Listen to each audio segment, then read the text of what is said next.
the Reality of Truth podcast. Let's go. I want the truth. You can't handle the truth. Welcome, friends. Today's episode's going to be a little bit different. And by different, I mean we're not even talking about humans. This is one of those topics that most people probably already know, but they don't want to face it. And I get it. I completely understand. Most of us do understand. But then we think, well, how can I change things? I mean, really, what do I do? Or now what do I do? We'll get into that. Don't you worry. Like I've told you before, I have a soft spot for a couple life forms. And so today we're going to delve into a topic I find really important and fun to talk about because it doesn't get any more gritty than this topic. You see, naturally the human spirit wants to take care of life forms that have, well, let's just say they can't always protect themselves. So what can we do? Well, that's what this episode's about. How to protect your pets. Wait, Eric, what are you talking about? I thought this is a health podcast. Well, today we're going to talk about their health. It's a soft spot for everybody. Come on, admit it. You love your dog or your cat or both or your bird or fish. Doesn't matter.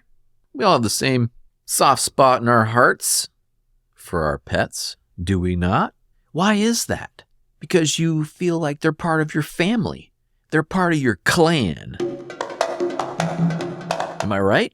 So if they're part of your clan, part of your family, why don't we take care of our pets better? This is going to hit home for some of you. Others are going to say, I'm going to turn it off right now because how dare you say that I don't take care of my pets? I'm sure you do. I'm not here to tell you that you don't. I'm here to enlighten you on ways to take care of your pets that you never have thought about possibly. Or maybe you've heard about them but didn't know why you should do these things. Either way, this should be one of the most important things you do with your life. You are entrusted to take care of another life form. Not just your children, not just your parents, but actually something that can't technically speak to you. And with that comes great responsibility. We have animals in our lives that can't just go outside and kill an animal and eat it. So what do? We go to the store, we buy food in a bag, we bring it home, we pour it in a bowl, and they eat it. Have we ever asked our animals, hey, do you like this? Or are you just super hungry? If you have cats, you will know that they can be super finicky, so it doesn't matter what you put in there or how hungry they are. They're like, nah, I'm not eating that. Dogs, on the other hand, are scavengers. They will literally eat pretty much anything. And that's cool, except the fact that because they will eat almost anything, what we feed them can actually be detrimental. So in this episode, we're going to cover health for our animals. Let's start with diet. So we do a diet for ourselves and then we think we don't need to put our dog on a diet? How is that? How come we think that our dogs can just eat anything? How is it that we can buy really awesome food on a Friday night or Sunday dinner or wherever we spend a lot of money and then we complain that dog food is too expensive? So we'll buy whatever food these companies make for our pets. Let me just state right now, this is going to be part one. This is a massive topic, and in order to keep it less than, just a Joe Rogan type episode, we're going to cut this down. I hope that's okay with you. I think you're going to find this really fun, really interesting, very enlightening. It might even change how you think about your pets. Okay, so let's go. The diet for your animal. Let me just throw this out to you. Have you ever seen a Rottweiler? Isn't that a great name? Rottweiler. Have you ever seen a very powerful dog of any kind run into a cornfield and attack a corn stalk and kill it and rip it down and then eat the corn cob. No, you've never, ever seen that. Have you ever seen a pack of wolves ever run into a wheat field and just start eating the wheat? Nope, you've never seen that. Have you ever seen a pack of hyenas stalk an antelope? Now you know where I'm going with this. You see, we feed our animals food that's easy. Yes, this topic today is going to offend you, most likely. And you know what? It should. I'm stepping out right now and telling you that this is going to be offensive. It doesn't mean I'm blaming you because you've been sold into thinking that you have to buy pet food from a pet store. That's not where food comes from. The reason that it's going to be offensive is because you're going to hate the fact that you've been sold to believe that's where you should buy your food. Guess what? Great news is you can turn that around right now, and I'm going to show you how. But first, let's just delve into this a little bit. Most of the animals in our lives are either carnivores or scavengers. They don't eat grain. They don't eat vegetables. They don't dig the earth and pull out carrots. What's up, Doc? That's not what they do. So what are we feeding them? Would you eat food out of a bag like that? Oh, wait. Yes, we do. We do it all the time. It's called the frozen section of the grocery store. That's not where food comes from. And if you are a carnivore or scavenger at heart, that is not your preferred form of food. I'm sorry if this is going to offend you. This is not meant to be offensive. This is meant to enlighten you, to help your animals or animal feel better, just like you should feel better in your life. I want to empower you to make your pets healthier. They can't tell you they're feeling bad. They can't say, hey, I'm starving over here. Why? Because you're feeding me food that doesn't satiate me. Now, many of our pets can go a long time without eating. They are designed that way.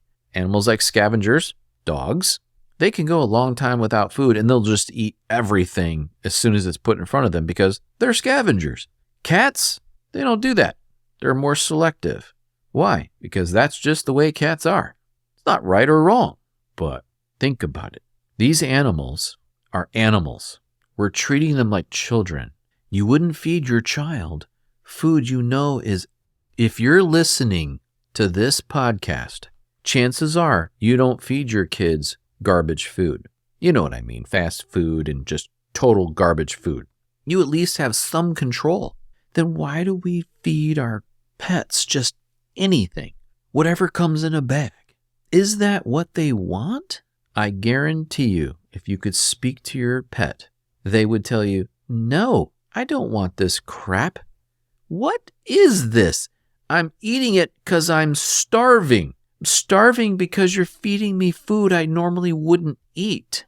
It doesn't satiate me. It doesn't give me what I want, what I need.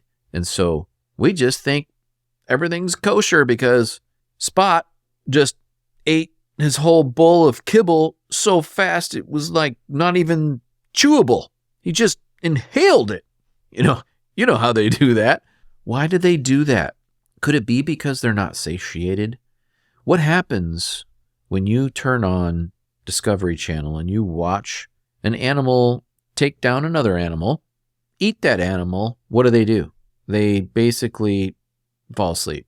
It turns into nap time for a long time. They go a long time. And then all of a sudden they're like, I'm getting hungry again. And they go kill. And then they eat and then they fall asleep. Why do they do that? That's because that's the food that satiates them. That's how they're designed. They're designed to kill, eat, and then relax. I wonder if that's how we are. That's an interesting thought. What does that mean for you? If you eat nothing but animal food late at night and then go to bed, is that not the same as a lion eating its kill and then napping for the next 6 to 8 hours? Well, anyway, I digress. I'm simply stating that your animal is not happy with human-made pet food. That's not what they would eat in the wild. What would they eat? Well, let's think about it. They would eat anything that's living. And if it was dead, they would know if it was rotting. So here's an interesting thought for you. Most of the animals that we have in our captivity, most of them eat other animals, minus, let's say, birds. Birds eat grain because that's what we give them. But what would they eat if they were in the wild? Are they pecking at a wheat field? Maybe, when they get really hungry. What do they normally eat? Bugs, worms, insects. I mean, seriously, they go to those first. Why? Because they're satiating. They're better. All right, so what about a guinea pig or a rabbit? Okay, well, those animals are much more rare to have in the home. And yes, they're vegetarian. Or you could even say vegan. But most of our animals that we have in our homes are carnivorous. That means they want meat, bone, organs, fat. Guess what? It's really easy to feed that to them. You don't even have to spend a lot of money. Matter of fact, some of the foods you might eat, there's leftovers. Those leftovers could be the chicken carcass or something like that. You could actually feed your animal with that. Don't cook your bones. Let them stay raw. That's better for them. But there's nothing wrong with giving your pet raw meat, raw eggs, bones, skin, organs, all the stuff that we may not want to eat. Now, cooking is the problem, okay? Cooking changes things. So they would never cook in the wild. You will never ever see a pride of lions sitting around a campfire with an antelope on a spit roasting it. Never going to happen. Why is that? They don't need to. They're not designed for that. They're not smart enough for that. What do they require? Straight antelope. Just a dead antelope. They know to go to the organs, the flesh, they chew on the bones. They're happy. What do? We feed them the exact opposite. We feed them refined human food, grains, vegetables, sterilized meats. Now, I will tell you, the meats that are in most animal food are not what you think they are. They may list chicken. They may list beef. Let me tell you, that is not always the case. A lot of what you see on the label, well, let me just say it like this, is a lie. They are lying to you.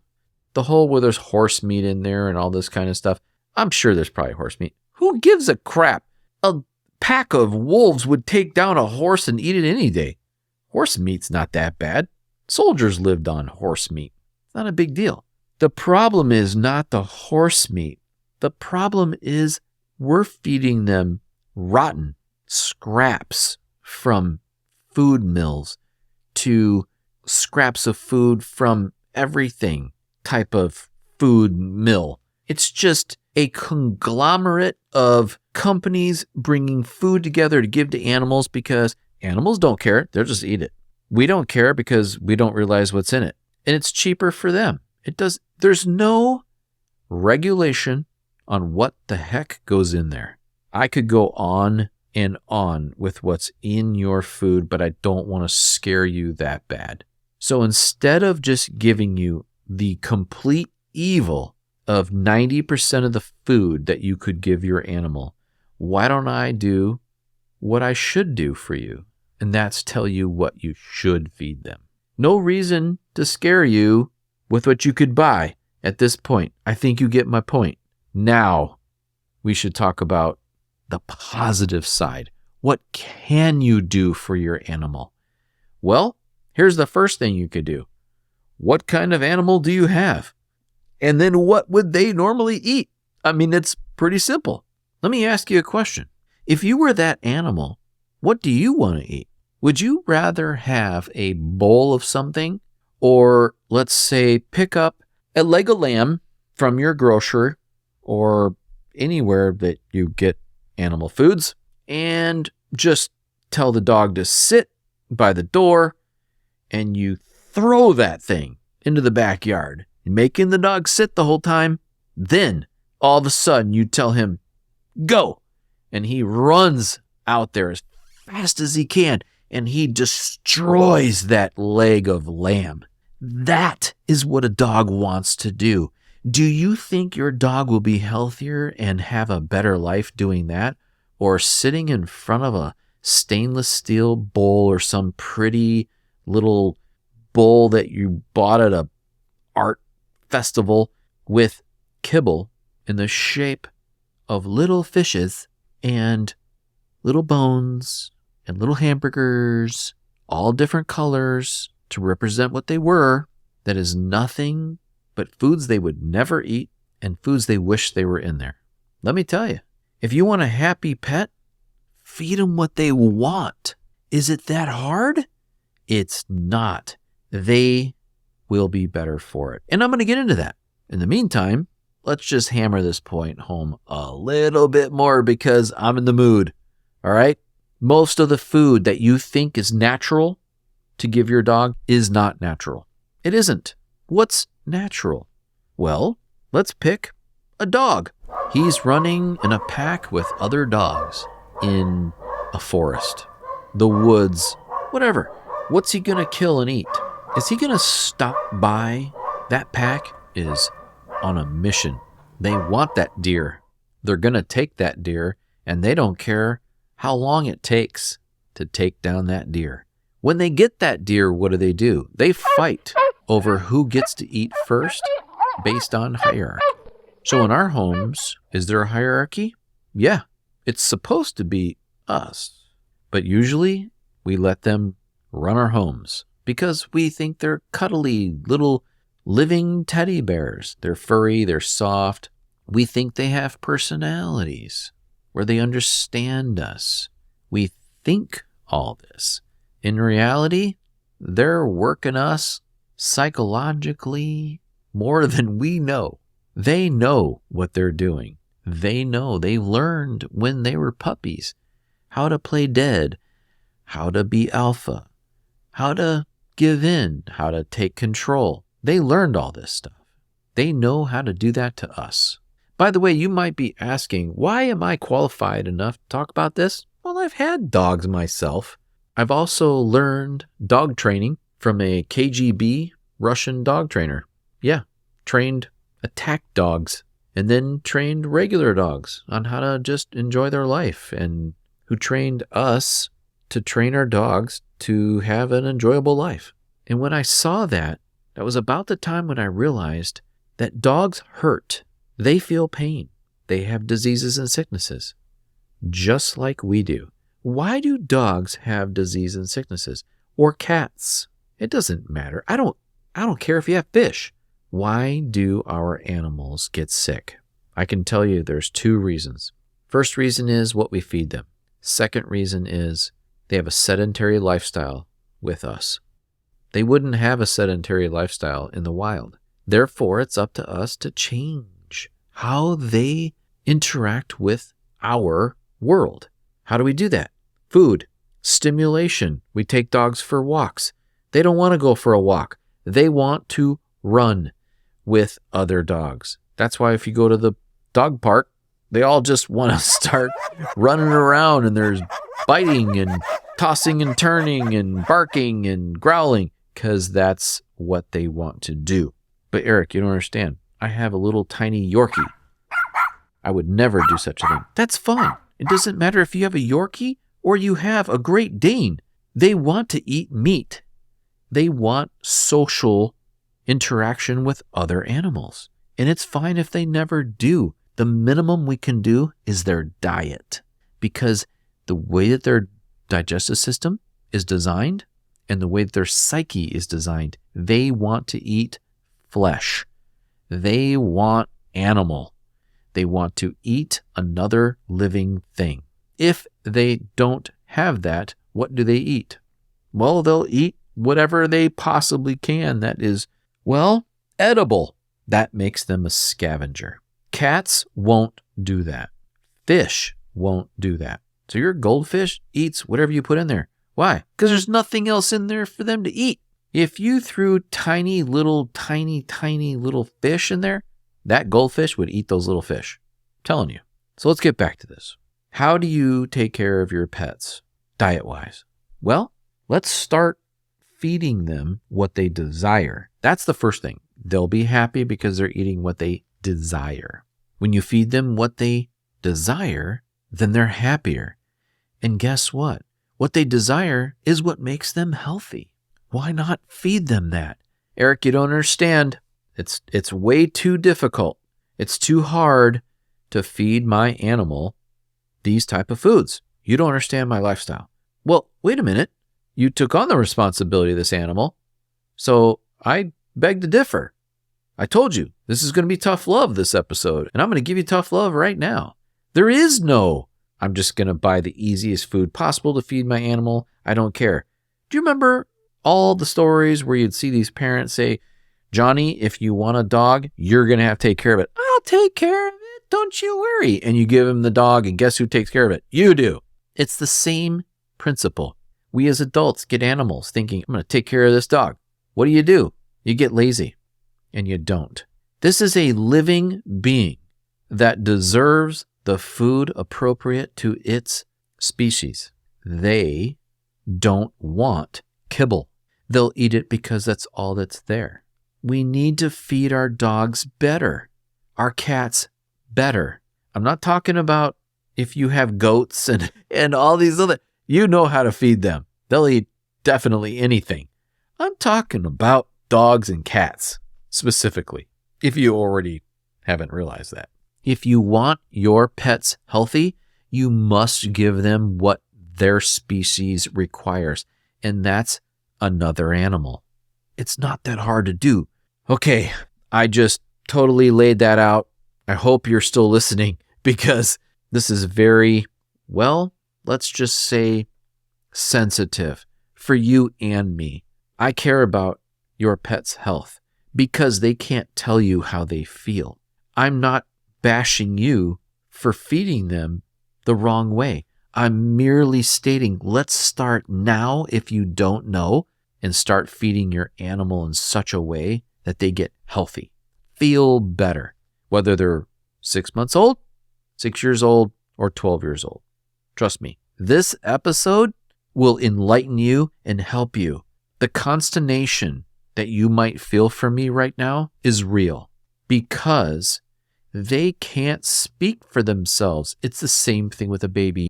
They can't tell you they're cold, they're hungry, they hurt, their tummy hurts, or their head hurts like a headache. They can't tell you.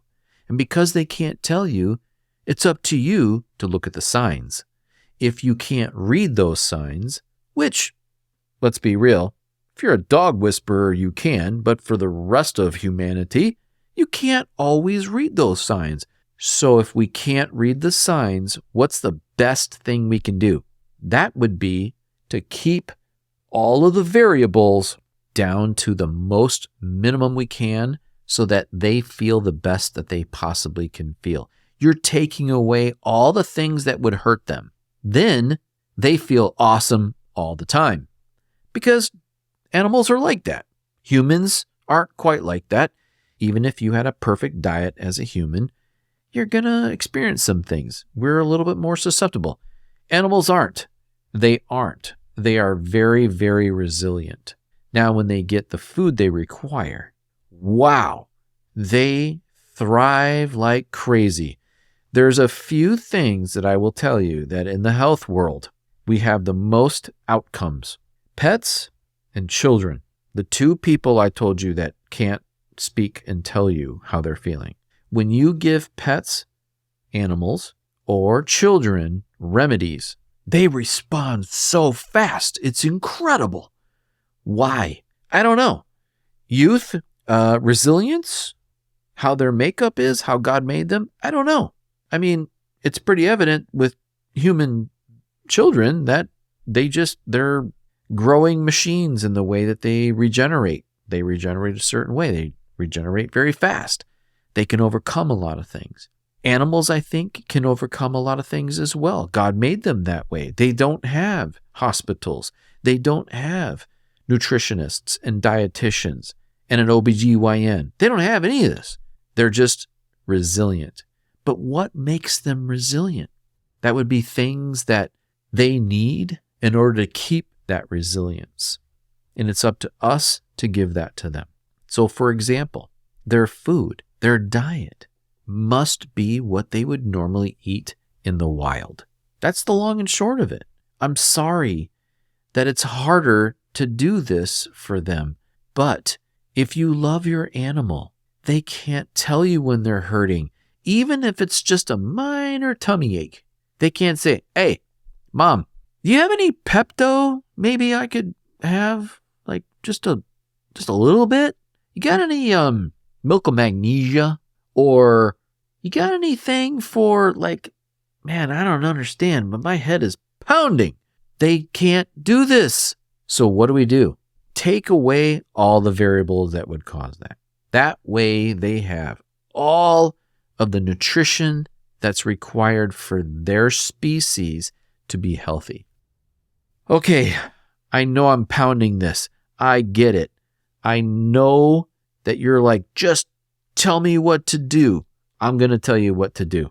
First things first with the diet. What kind of animal do you have? Have you ever looked up what does your animal normally eat? Because a dachshund eats different food than a Rottweiler.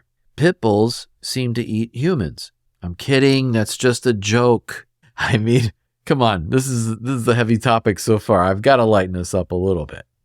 A dachshund is designed to eat smaller game, little animals. A Rottweiler can eat, well, pretty much an elephant. So what do you feed your animal? I would say that a Rottweiler could eat anything. So his food can be larger. The bones can be bigger. It's not a problem. But you can't give a pork shoulder, well, I mean, you could to your Yorkie, but he's going to have a hard time. He's going to eat like a little bit of it and then he's going to be full. So pick your food for your animal appropriately. Organs should be a staple in your animal's life, especially cats. Why is it cats love dairy and fish so much? Isn't that weird? Why? They don't even like water, apparently, although lots of felines do. But seriously, why is it? You don't see dogs running into a river to catch salmon. It's just, I don't know. I'm just throwing that out there. We don't have like salmon dog food. We have like salmon cat food in a can. I don't know. But that's the point, isn't it? We don't know what they want. Therefore, find out what they're supposed to eat. Then you will find what they like. I told this before. I'm going to tell this again. I had a friend a long time ago. He owned 2 wolves. One was a full wolf. The other one was a husky wolf mix. He used to take out of his refrigerator a whole chunk of meat with bone in it. I don't even know what it was. And he would make these dogs sit, and then he would take 2 of these things, and he would chuck them into the yard. The dogs would be salivating. They're ready to run. And he would tell them, "You better sit. You stay there." And they were just like, "Just let me go." But they listened because he was alpha. Then he would say, "Go."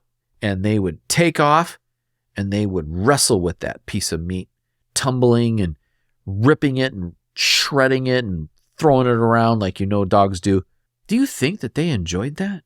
Yeah, they totally enjoyed that. That's what they wanted to do. Do you think that do dogs actually like go up to their stainless steel bowl that's at the end of the counter on the floor on the linoleum tile, grab that kibble and just start throwing it around, like throwing it up in the air and trying to kill it? No, they don't do that. What would you rather do as a dog? I know what I'd rather do. Now, if you're really, really cool as a dog parent, You would take a living animal, put it in your yard, and let the dog kill it. That's actually the reality. But we don't want to talk about that because that would be just crazy bad and we don't want to harm that animal. But that's what your dog does in real life. Now that I threw that thought into your mind, let's move on. Ordinary dog food from the store is made for profit. It is not made for your dog's health. Therefore, if you don't give your dog fat, protein, cartilage, then it's going to be sickly. May not be right away. It's coming. I'm going to get into the stats of dog health later, probably in episode 2. Right now, I'm just going to bring the reality. A dog or cat requires flesh from an animal. You're not going to get that in a bag from the store. I know I'm hammering this. I realize. But convenience is costing your animal's health. And again, they can't tell you how they feel. They will act super happy when you come home, even if their stomach is killing them. If their head is feeling like it's going to explode, they will still act normal. It takes a very, very trained eye to notice when an animal hurts. So I say, buy the cheap cuts at the grocery store. There are so many cheap cuts at the grocery store when you're there. There's chicken livers and feet from animals and brain and beef tongue and all of that stuff. I know it sounds gross, but this is stuff they would eat normally. It's so cheap. You throw it in the freezer. Tons of it. Find a butcher. Hey, I'll take all the stuff nobody else wants. Pieces of skin. You wouldn't believe what animals will eat. Your animal. You would not believe what they'll eat. Some of that stuff you could put in a dehydrator. Then you have your own chewies. You know, those things you pay a lot of money for. Oh, but Eric, I don't have the time. You don't have the time to throw some pieces of whatever on a tray, whip it into this thing, turn the thing on 3 hours and let it just dehydrate the heck out of that stuff. Give it to your animal. It doesn't even matter how much time you give it. The dog wants to chew. The cat will chew it. They'll chew and chew and chew and chew because that's what they want to do. Did that rhyme? I didn't mean for that. So convenience is not an excuse. You can buy from the grocery store or a butcher or wherever you're getting your meat things that you and I wouldn't eat. Not because they're not delicious. You can slow cook a lamb's leg, but you couldn't just throw it on the grill. It's going to be terrible. It needs long and slow. That doesn't matter for your dog. Maybe even your cat. You can take that sucker and throw it into the yard and let them just go to town. And by the way, if they've never done that before, no biggie. Trust me, they have instincts. They will tear it apart. Might be on the deck for a few minutes, and eventually you can throw it in the yard, but they will switch. There's that carnivore switch in their mind. When that sucker goes, I'm telling you, you will never see your animal more happy than to do that.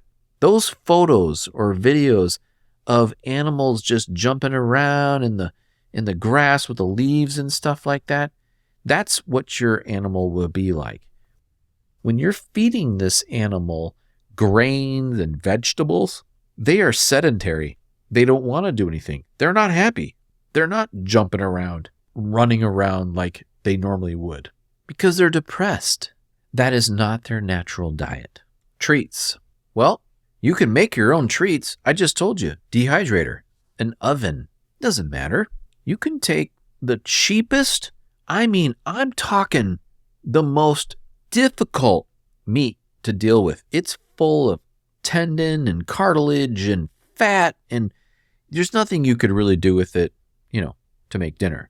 But you put that sucker in the oven or put in a dehydrator, you give it to your animal, He's going to chew till his heart's content because he doesn't realize that that's hard to chew. Like you and I don't like gristle. They love gristle. That's what they want. They crave that. It's part of their DNA. They love that stuff. You and I hate it. So make it even harder for them, and you will get them to chew longer. That's a toothbrush, by the way. That works their jaw, their teeth, keeps them clean. Same with bones. Bones are absolutely fantastic for them. And in the wild, they don't just eat the flesh and that's it. They'll chew on the bones the whole time that they're eating flesh. They'll eat flesh and cartilage and organ and stuff and chew on the bones. There's no rhyme or reason. They just do the whole thing. What's inside of a bone? Oh, that would be the marrow. They love that. Take a bone from a butcher that's not cooked. Do this if you can do this. I'm telling you right now, this is going to blow your mind. Bring it home, throw it down. I don't care if your dog is 12 years old. He's going to look at that, or she, going to look at that, be like, what the heck is this? He's going to go up and lick it a little bit, might play with it a little bit, might come back to it later. If your dog doesn't go after the marrow and start chewing on that bone, wow, you've got a hoity-toity dog, let me tell you. Cats will even do it. What does a lion or a cougar or a puma, what do they eat? Have you ever seen a cat ever eat anything that wasn't originally alive, as in a living being? Nope. Cats do not eat anything. Sometimes they'll chew grass. Same with dogs. That grass is not for nutrition. They use it for other reasons. We'll get into those in other episodes. But for food, no. Your cat will only eat something that was once a living being. When you cook bones, they become brittle. That's not good. Well, in the wild, no dog is going to take an elk carcass and lay it over a fire and cook it. They're not. The bones that they would consume, chew on just for fun or, just for their teeth or maybe nutrition would be raw. So it's not a problem. They have no problem chewing raw bones. So if you make food at home and you're going to take it off the bone first, not cooked, you're going to take it off the bone, keep the bones. Give them to your dog or your cat. See what your cat does. It's amazing what you'll see cats will eat. The greatest thing about feeding your animal real animal food is it doesn't need to be gourmet, organic, free range, anything. They will eat anything that was once alive. I mean, it's crazy. Now, you might have a problem with a dog with oysters, but the cat will kill the oyster. I'm telling you, try it. So to bring this home, let me just throw this out to you. Why don't carnivorous life forms eat insects? Isn't that interesting to think about? Your cat might go after a fly, maybe a moth. That's it. It's not going to go after crickets, grasshoppers, and worms, spiders. Dogs don't do either. They play with them, but they don't really eat them. Why? Is it blood or texture? Who knows? But isn't that an interesting thought? Maybe it's the same as you and me. We don't crave insects. Now, I don't know about you, but I really like langoustine. And langoustine is like the cousin of a crawfish and a lobster, which are both waterborne insects. Yep, sorry to bring that to you. Lobster is an insect. If you want a healthy pet, you need to feed that pet exactly what they would eat in the wild. That includes if you just have rabbits. Do they eat alfalfa pellets? When was the last time you saw a rabbit run into an alfalfa field and say, "Oh, I can't eat this leaf. It's not in a cylindrical pressed form"? They don't do that. What do your pets normally eat in real life? That's what you should feed them. By the way, It's not hard to do that. It really isn't. If you go to the store and buy fish, and let's say you buy the full fish with the head and everything. You just want the fillet. Pull the fillet. Throw the carcass down to your cat. See what he does. Oh, you're going to see Wild Kingdom right there on the kitchen floor. I'm telling you. And if your cat doesn't, that means he or she is so ingrained with having mush food in a bowl that they're not even cats anymore. You do it a second time, a third time, they will eventually start flipping over, and that's what they want. Well, I think this is a good spot to stop part 1. I think I've offended many people, so maybe the people who are still here will listen to episode 2, because episode 2, I'm going to go into the actual health of your animal. What causes the problems, what to watch out for, what not to do. And if you did some of these things to your animal and they're unhealthy, let's say they have cancer, or they're overweight, they're shedding too much, they're unhappy, they're depressed, whatever it is, I'll help you with remedies to bring your pet back to normal. Thanks for listening. Look up episode 2 on pet health. Till then, thanks for listening. If you want to contact me, my info is in the description box. Feel free to ask a question or suggest a topic, maybe some feedback, whatever. I look at every email and every comment, but please be constructive. I will not tolerate spam or rudeness or lewd comments. This is a place for healing and knowledge, not a negative space. If you want to read the transcript, it will be located on my website for each episode. It is therealityofhealth.com.